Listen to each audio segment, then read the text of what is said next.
Bem-vindo a mais um vídeo de oratória e hoje eu vou te ensinar como usar melhor a voz durante seus discursos. Primeiramente, é importante saber quais são os aspectos fundamentais de todo public speaking, de todo discurso.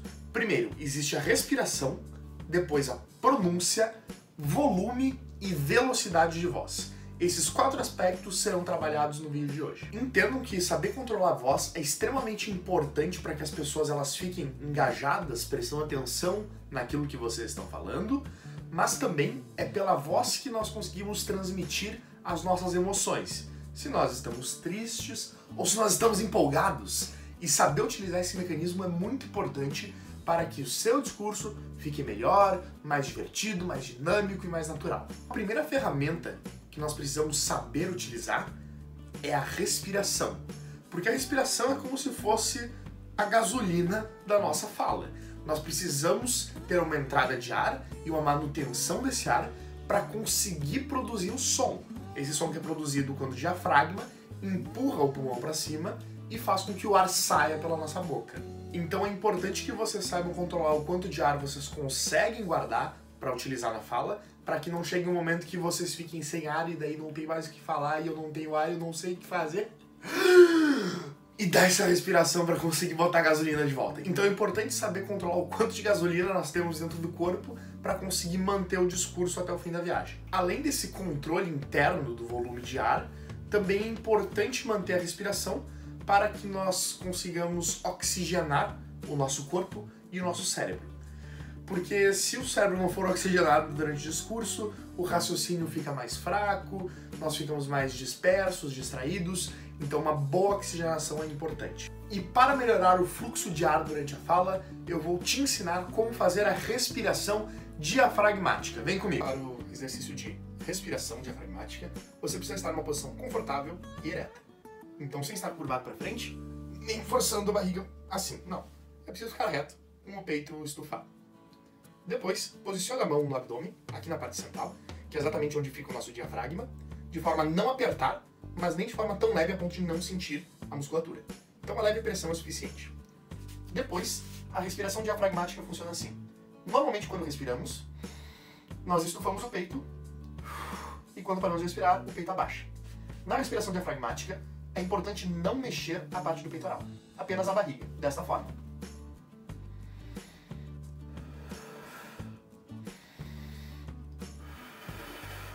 Então faça isso com uma das mãos, ou as duas, na frente do diafragma.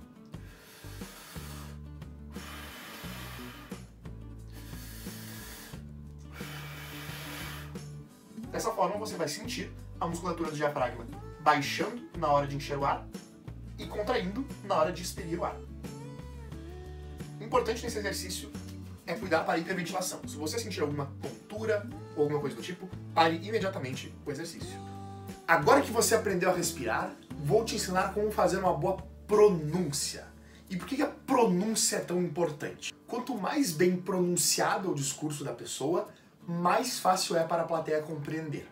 Ou seja, ela vai ter que fazer menos esforço para entender as palavras que estão sendo ditas. E a relevância disso é que um discurso com uma pronúncia ruim, ele tende a ser bem mais desprazeroso para quem está ouvindo.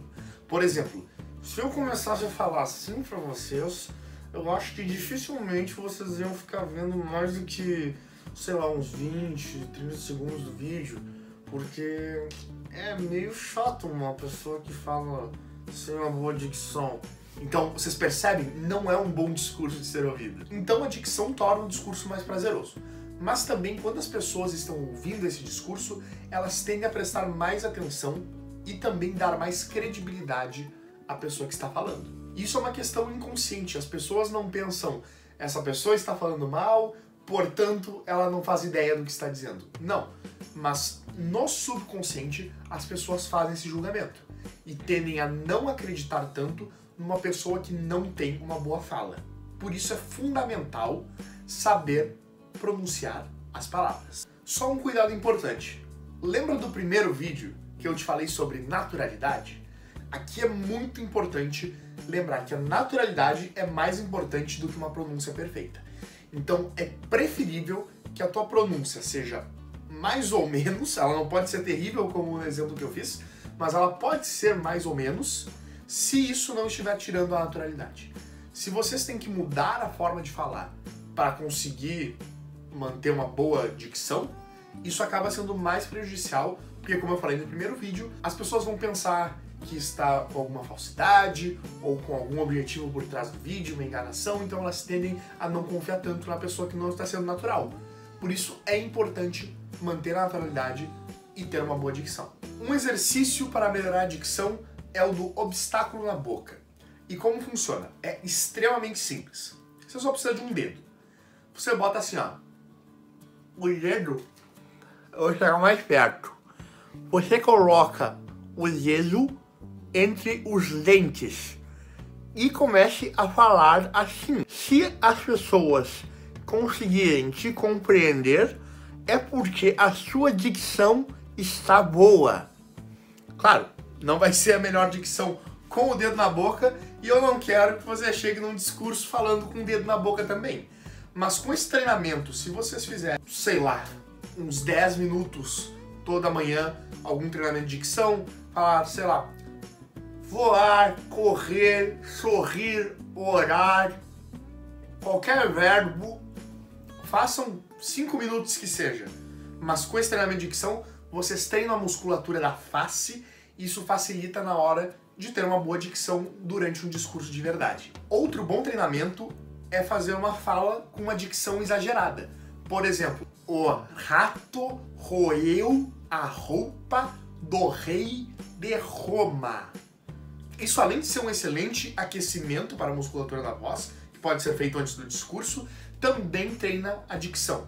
Então faça um desses exercícios por 5 minutos todos os dias, isso certamente vai ajudar na hora de fazer o discurso, de forma extremamente natural. O terceiro elemento importante é o volume da voz. Então vocês querem falar de forma fraca ou de forma forte, dependendo da situação. Nisso nós podemos lembrar de Sun Tzu. Vocês precisam conhecer o inimigo de vocês. E o inimigo de vocês é que vai ditar se o volume vai ter que ser mais forte ou mais baixo. Então, 3 coisas que vocês podem utilizar na hora de avaliar o quão forte vai ter que ser a projeção de voz. Primeiro, o ambiente. Se vocês estão numa sala pequena, vocês podem falar mais baixo.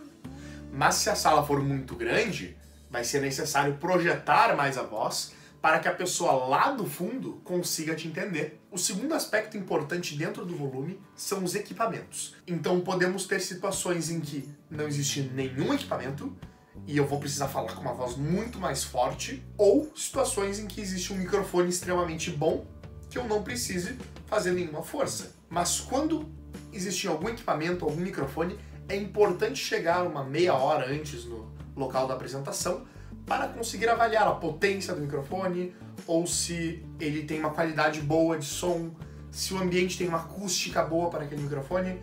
Pode ser que tenha um microfone, mas a voz fique muito mais bonita quando falada sem equipamento. Também é importante estar preparado para imprevistos.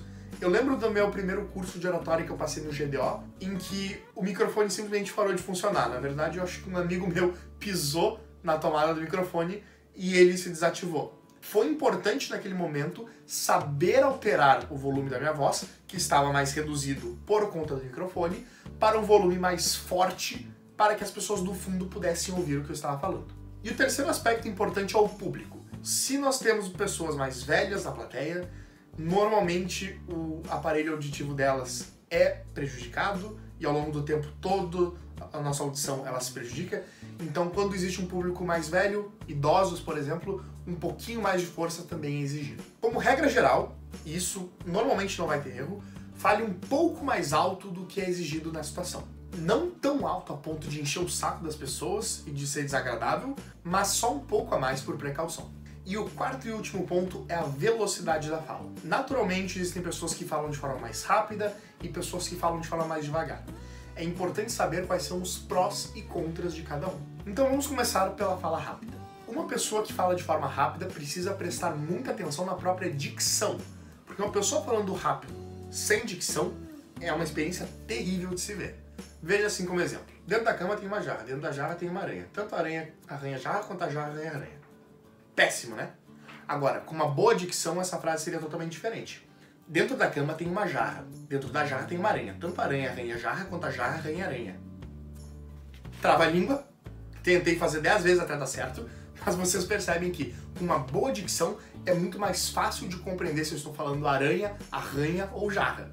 Então, se for falar rápido, não se esqueça da dicção. Muito importante. Falar rápido tem os seus benefícios. Por exemplo, eu consigo trazer uma quantidade muito maior de informações em muito menos tempo. A questão é, para que as pessoas consigam prestar atenção e para que elas consigam se lembrar de tudo que eu estou falando, eu preciso repetir as ideias. Então, para que a pessoa consiga pegar mais informações, porque eu estou trazendo mais conteúdo para falar rápido, eu preciso repetir essa ideia para que você entenda. Nesse discurso eu falei 2 vezes essa questão de repetir as informações, e eu não fiz nenhum corte para mostrar que sim, é possível falar rápido e é possível ser compreendido, mas é importante manter uma dicção boa. Eu estou forçando um pouco mais a minha dicção para que as minhas palavras sejam melhor compreendidas pela pessoa que está ouvindo o vídeo. O lado negativo de falar rápido é que normalmente nós temos um menor tempo de raciocínio sobre as palavras que estamos falando. Então é muito mais provável que aconteça algum branco falando rápido, ou que fique um tempo muito grande tentando se lembrar da linha de raciocínio. Isso pode prejudicar a continuidade do discurso. Esse problema de raciocínio não ocorre quando nós falamos de forma mais devagar. Eu, pessoalmente, tenho um discurso bem mais lento do que a maioria das pessoas, o meu estilo de orador é falando de forma devagar, e o benefício disso é que existe muito mais tempo para conseguir pensar na próxima palavra. Com o exercício de autoconhecimento, também é possível pensar na gesticulação. E também presença de palco, movimentação, contato visual e até mesmo de se lembrar das coisas que iria falar. Porque se me der um branco e eu não sei bem o que eu vou dizer depois, eu ainda posso dar uma enrolada até que volte o raciocínio para a sua linha original e assim eu possa dar sequência ao discurso que eu queria fazer originalmente. O grande problema de um discurso lento é que ele tende a ser entediante. Se vocês não querem ser aquele professor chato que fala devagar, numa monotonia e faz a turma inteira dormir, lembrem-se de manter contato visual, gesticulação, ênfase nas palavras. Só que esses pontos serão tratados num vídeo no futuro. Só é importante lembrar, se vai falar devagar, não basta ser uma múmia. Sempre tente trazer o máximo de emoção quanto possível para o discurso. A regra de ouro, novamente, é não fique na monotonia. Tenha partes do discurso em que você vai falar mais rápido e tenha partes em que vai falar mais devagar. Por exemplo, o assaltante chegou, assaltou meu carro e ele começou a correr a 100 por hora na rua. Eu tive que ligar para a polícia e a polícia começou a perseguir ele. E foi um jogo de gato e rato até que finalmente a polícia conseguiu pegar o ladrão.